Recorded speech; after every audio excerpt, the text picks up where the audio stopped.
북한이 평안남도 내륙에서 동쪽으로 미상의 발사체를 발사했습니다. 올해 10번째 북한의 무력 시위인데요. 자세한 소식 국방부 연결해 들어보겠습니다. 정다혜 기자. 네, 합동참모본부는 북한이 평안남도 내륙에서 동쪽 방향으로 미상의 발사체 2발을 발사했다고 밝혔습니다. 북한의 무력 시위는 이번까지 올해에만 벌써 10번째인데요. 평안남도에서 쏘아올린 건 이번이 처음입니다. 평안남도에는 평성 등의 북한의 대륙간 탄도미사일 ICBM 기지가 있는 만큼 이번 발사체가 단거리를 넘어서는 중거리 이상의 미사일일 수 있다는 가능성도 조심스레 점쳐집니다. 앞서 북한은 5월과 7월에 각각 2차례, 그리고 8월에 5차례 신형 단거리 탄도 유도 미사일과 신형 대구경 조종방사포, 새 무기라고만 알려진 신형 단거리 지대지 미사일 등을 발사했는데요.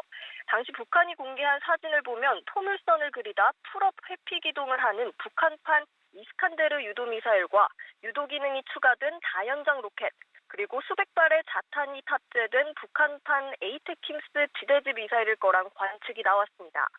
북한은 앞서 9차례 모두 200에서 700km 정도의 짧은 사거리의 단거리를 비행했는데요.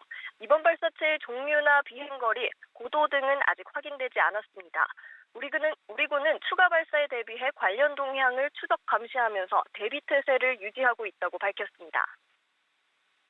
어젯밤 최선희 외무성 부상이 미국의 새로운 계산법을 요구하며 대화 메시지를 냈는데 이렇게 바로 다음 날 무력 시위 도발에 나선 이유는 뭡니까?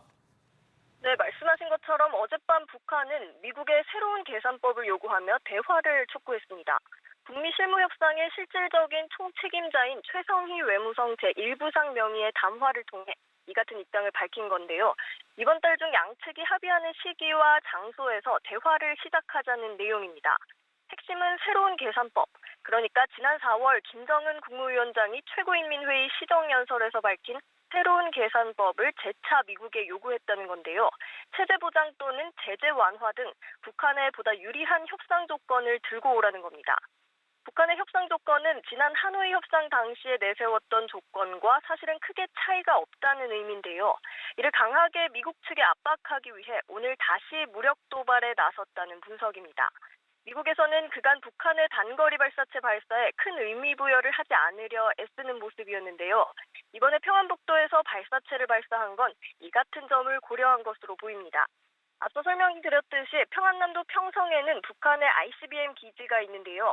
협상이 뜻대로 되지 않을 경우 미국 측의 레드라인이라고 할 수 있는 ICBM급 장거리 미사일 또는 위성 발사에 나설 수 있음을 과시한 것이라는 분석인데요. 태풍 링링 피해로 김 위원장이 지난 시정연설에서 제시한 연말 시한까지 자력갱생으로 버티기가 더 이상 힘들어진 거 아니냐는 관측도 나옵니다.